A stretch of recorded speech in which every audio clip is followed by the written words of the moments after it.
Warahmatullahi wabarakatuh. Anak-anak ibu semuanya, semoga semuanya dalam keadaan sehat walafiat dan tetap di rumah. Sebelum kita belajar, kita melakukan rutinitas kita seperti biasanya. Terlebih dahulu kita berdoa. Berdoa dimulai.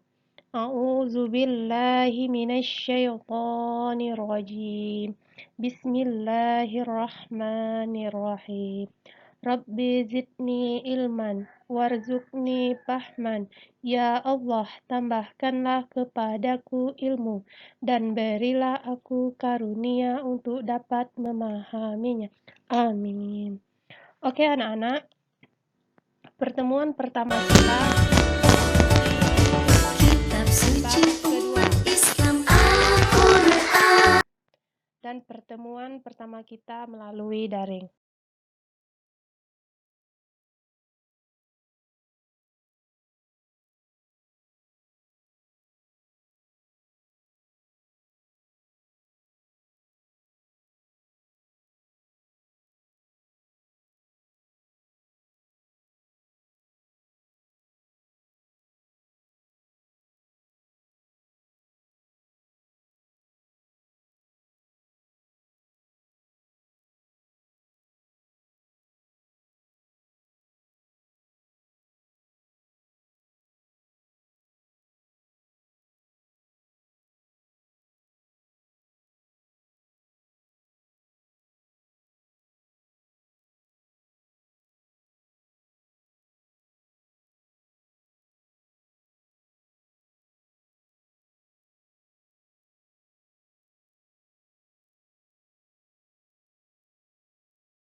Oke anak-anak, hari ini kita akan membahas tentang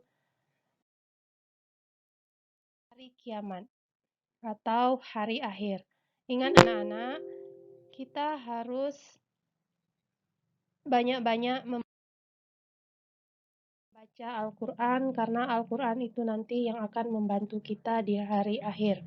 Terlebih dahulu kita lihat pengertian dari hari kiamat. Hari kiamat adalah di mana seluruh alam semesta mengalami kehancuran. Tidak ada satupun manusia yang hidup setelah hari kiamat. Itulah pengertian. Baiklah anak-anak, kita masuk ke pembahasan berikutnya.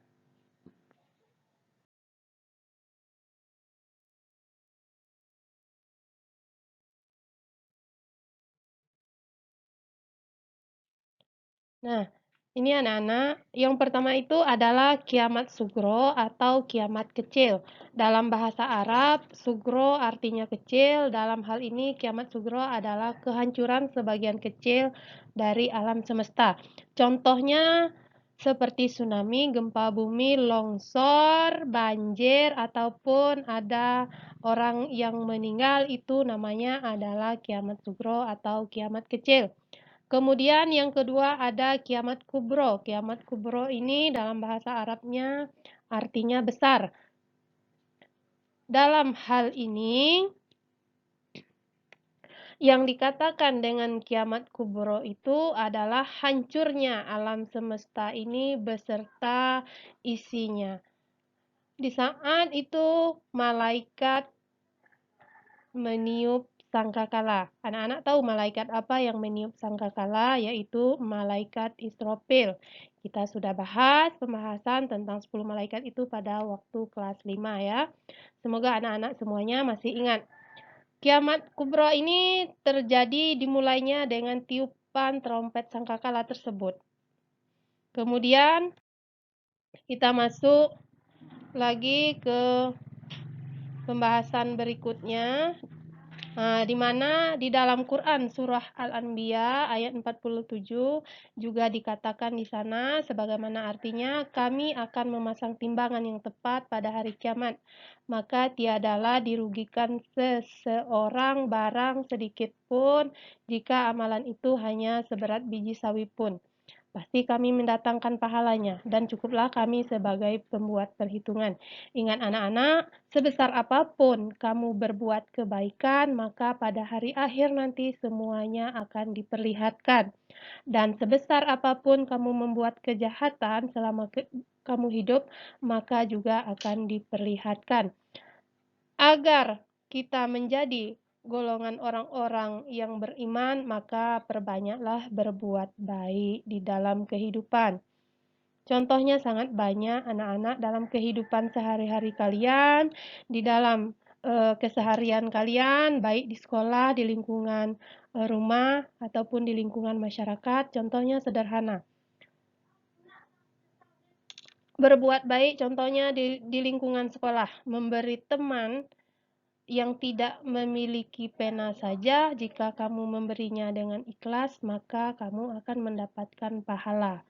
Di dalam lingkungan masyarakat, contohnya ketika bertemu dengan orang, kamu menyapa, kamu tersenyum saja, itu sudah berpahala. Tapi senyumnya dengan ikhlas, jangan senyum cemberut. Ingat ya, itu tadi kita jelaskan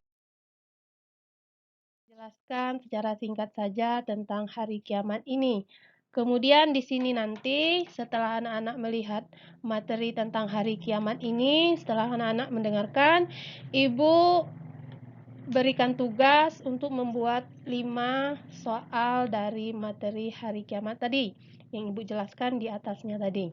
Jadi anak-anak boleh berulang-ulang video ini agar lebih paham dan lebih mengerti. Kemudian buatlah 5 soal dan kirim kembali dengan Ibu. Jadi hanya sekian pertemuan kita pada hari ini. Kita akan bertemu lagi pada pertemuan kedua pada jadwal pelajaran pendidikan agama Islam. Selamat bekerja, tetap di rumah, selalu jaga kesehatan. Jawab dengan teliti dan tepat tentunya. Terima kasih, Ibu akhiri dengan Assalamualaikum warahmatullahi wabarakatuh.